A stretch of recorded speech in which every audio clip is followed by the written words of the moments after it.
The morning sun filtered through the glass walls of Sterling Tower as Robert Matthews stepped into the lobby. At 52, he'd built his tech company from nothing, and today he was finalizing the biggest merger of his career. A small voice stopped him in his tracks. "Excuse me, mister?" Robert looked down. A little girl, perhaps 6 years old, stood before him. She wore a cream-colored dress with tiny flowers, pink tights, and a backpack that seemed almost as big as she was. Her blonde hair fell in soft waves around her face. "Yes?" Robert's tone was polite but hurried.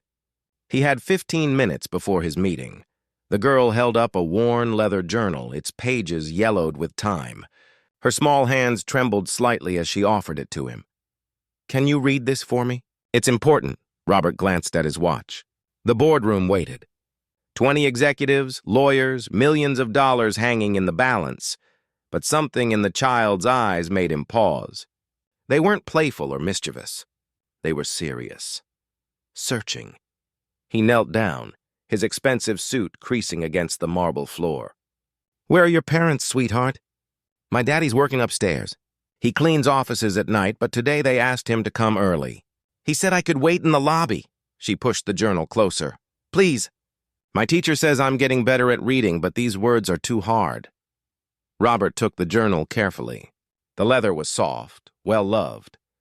He opened to a marked page, and his heart caught when he saw the handwriting, delicate, feminine, slightly shaky in places. "Whose journal is this?" he asked gently. "My mama's. She wrote it before she went to heaven. Daddy saved it for me." The lobby bustled around them, but Robert no longer noticed.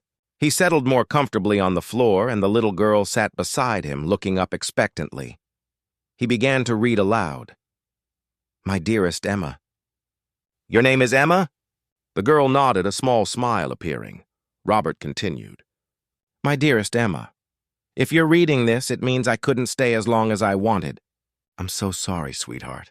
There are so many things I wanted to teach you, so many days I wanted to share." His voice caught.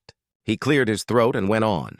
"But I need you to know some important things. First, you are loved beyond measure. Your father is the kindest man I've ever known.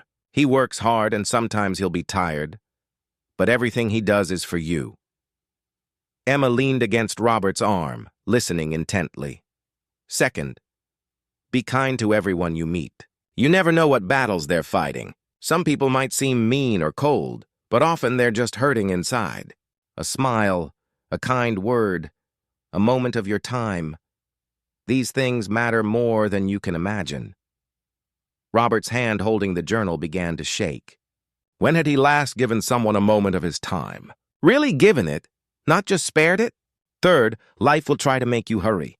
There will always be somewhere to go, something to do, someone to impress. Don't let it steal your joy. Stop and watch the butterflies. Listen when people talk to you. Read the stories that matter. A tear rolled down Robert's cheek. He didn't bother wiping it away. "And Emma, my sweet girl, never be afraid to ask for help.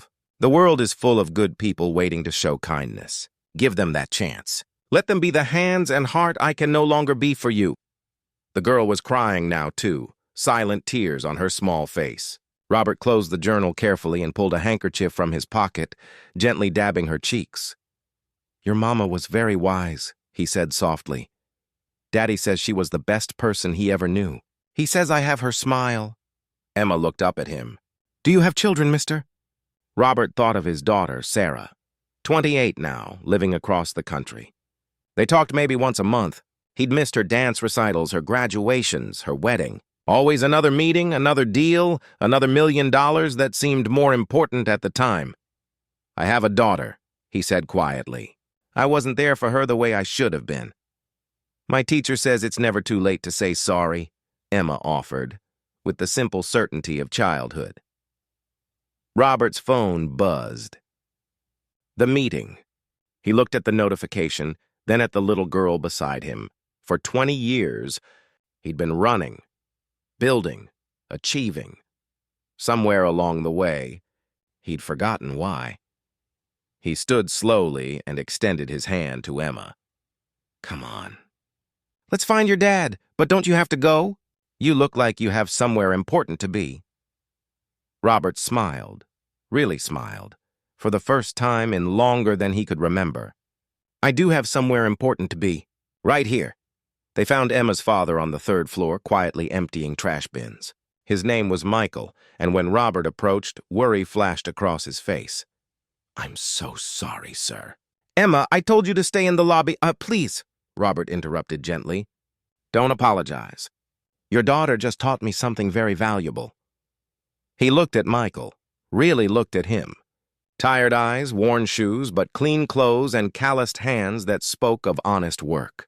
How long have you worked here? 3 years, sir. Night shift mostly. And Emma waits at home alone? My neighbor watches her, Mrs. Chen. She's very kind. Robert nodded slowly. An idea was forming, one that felt right in a way business deals never had. Michael, I own this building, and I'm looking for someone to head up our facilities management. Daytime hours, better pay, benefits. Would you be interested? Michael stared. Sir, I don't understand. Your wife knew what mattered in life. And you're raising a daughter who asks strangers to read to her, who says please and thank you, who carries her mother's wisdom with her. That tells me everything I need to know about your character. Robert paused. Good people are hard to find. I'd like you to work for me. Emma threw her arms around her father's waist, and Michael's eyes filled with tears.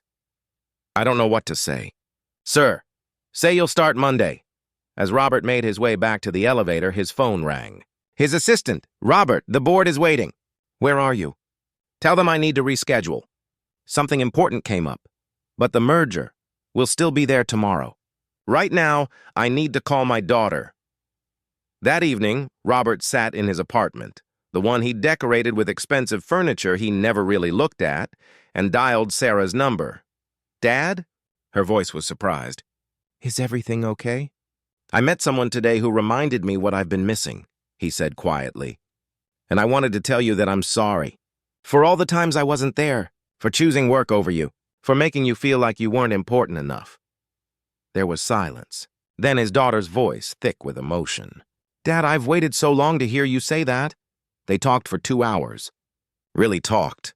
And when Robert finally hung up, he felt lighter than he had in decades. The next Monday, he stopped by the third floor. Emma was there with her father, a small desk set up in the corner of his office where she could do homework after school. She ran to Robert with a drawing, a picture of them sitting on the lobby floor, reading together. Thank you for stopping, she said simply. Robert knelt down and looked her in the eyes. Thank you for asking me to. He kept the drawing on his desk. And every time he looked at it, he remembered what Emma's mother had written. Give people the chance to show kindness. It was never too late to become the person you were meant to be. Sometimes, it just took a little girl with a backpack and an important question to show you the way home.